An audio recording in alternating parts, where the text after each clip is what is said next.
நெல்லையில் கனமழையால் பாதிக்கப்பட்ட மக்கள் ஹெலிகாப்டர் மூலமாக மீட்கப்பட்டு வருகிறார்கள். இது பற்றி விரிவான தகவலை தர காத்திருக்கிறார் செய்தியாளர் அறிவரசு. அதற்கு முன்பாக அதன் காட்சிகளை தற்பொழுது பார்க்கலாம்.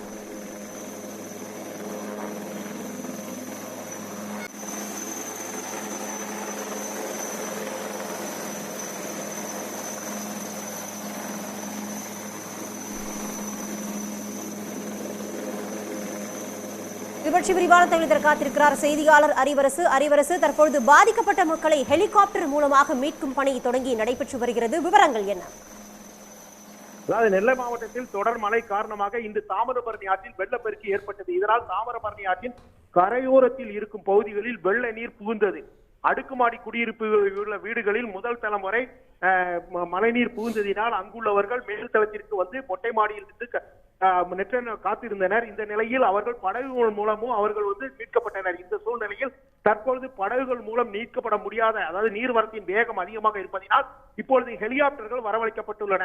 முதல் ஹெலிகாப்டரானது ராமநாதபுரத்தில் இருந்து இந்திய விமானப்படைக்கு சொந்தமான ஹெலிகாப்டர் நெல்லை மாவட்ட பாளையங்கோட்டை ஆயுதப்படை மைதானத்திற்கு வந்து அங்கிருந்து இப்பொழுது மீட்கும் பணியை தொடங்கி உள்ளது. இதன் மூலம் வண்ணாரப்பேட்டை, குறுக்குத்துறை, அதே மாதிரி வந்து சிஎன் கிராமம் ஆகிய பகுதியில் உள்ள மக்கள் யார் யாரெல்லாம் இப்பொழுது பாதிக்கப்பட்டுள்ளார்களோ அவர்களே ஹெலிகாப்டர் மூலம் மீட்கும் படலம் தொடங்கி வருகிறது. அதே வேளையில் இன்னொரு ஹெலிகாப்டர் ஆனது சூலூர் பகுதியிலிருந்து வரவுள்ளது. இந்த சூலூர் பகுதியிலிருந்து வரக்கூடிய ஹெலிகாப்டர் ஆனது அங்குள்ள மொட்டை மாடியில் சிக்கி இருக்கும் பொதுமக்களையும் அதே மாதிரி குழந்தைகள், முதியவர்கள் ஆகியவர்களுக்கு உணவு வழங்குவதற்கான ஏற்பாடுகள் செய்யப்பட்டுள்ளது.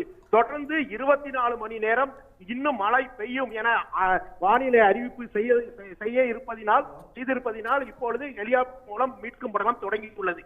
மேலும் தேவைப்பட்டால்